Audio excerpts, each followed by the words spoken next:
احسن اقبال صاحب، آپ سے گفتگو کا آغاز کرتے ہیں۔ وہ جو آپ نے بنگلہ دیش کا ذکر کیا اس پہ میں بعد میں بات کروں گا۔ پہلے ذرا آپ سنیں کہ عمران خان صاحب نے آج آپ سے ایک سوال پوچھا ہے۔ کیا سوال ہے، ذرا سنیں۔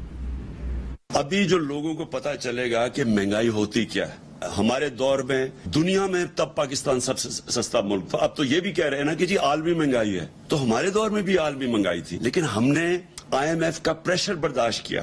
اگر ان کی تیاری نہیں تھی، اگر یہ معاشی طور پہ تیار ہی نہیں تھے ملک کو سنبھالنا، تو کیا وجہ تھی کہ اتنی سازش کر کے حکومت کرائی ہے؟ تیاری کر لیتے، انتظار کر لیتے، 1.5 سال اور حکومت رہ گئی تھی۔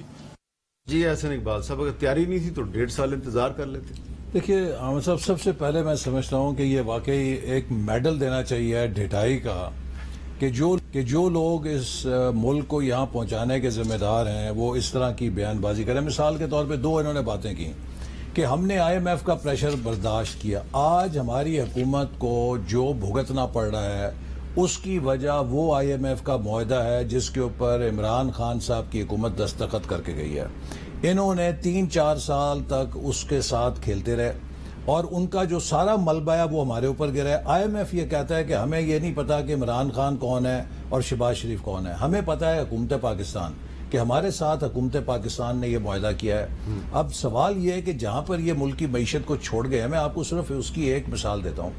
میں بھی اس شعبے سے بڑی دیر سے متعلق ہوں۔ میں اس وقت بھی ڈپٹی چیئرمین پلاننگ کمیشن تھا جب ایٹمی پابندیاں پاکستان پہ دھماکے کے بعد لگی 98 میں۔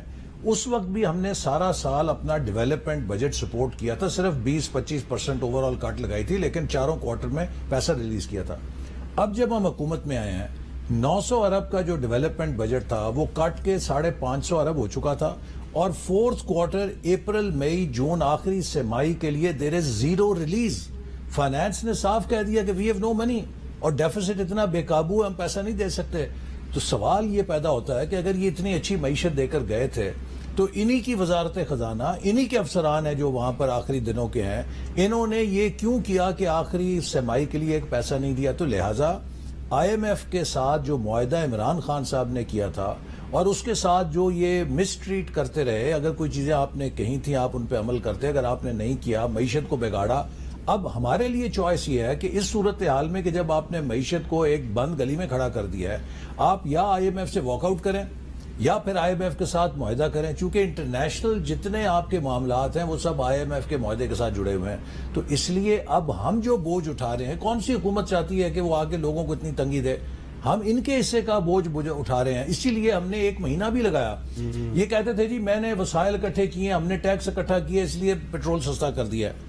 1 مہینہ دوربین لگا کے ہر چیز کو دیکھا، کسی کھاتے سے کوئی پیسہ نکلا ہے جس کو یہ کہتے ہیں کہ ہم سبسڈی کے لیے ہم نے ریونیو جنریٹ کیا تھا؟ نہ کوئی پیسہ نہ دھیلا، صرف جاتے ہوئے جب یہ دیکھا کہ ہم ڈوب رہے ہیں اگلوں کے لیے مائن لگا جاؤ۔ تو اب یہ چیزیں ایک دوسری کہتے ہیں جی ان کو جلدی کیا تھی۔ دیکھیے ہمارے لیے جو ڈائلم ہے نا بڑا بیسک تھا۔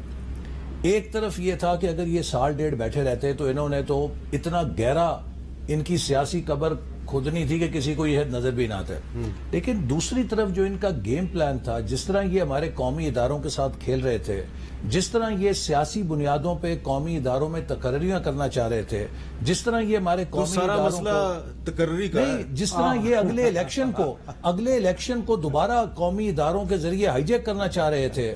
آپ مجھے بتائیے کہ اگر پاکستان میں اگلا الیکشن 2018 کا ریپیٹ ہوتا، اگلا الیکشن جو ہے وہ قومی اداروں کو عوام کے سامنے بھی کھڑا کر دیتا، آپ کی ریاست کہاں جاتی؟ تو اس لیے مسئلہ یہ تھا کہ یا آپ ایک سیاسی فائدہ دیکھیں یا آپ ریاست اور آئین کو بچائیں۔ تو آپ نے ریاست اور آئین کو بچا لیا۔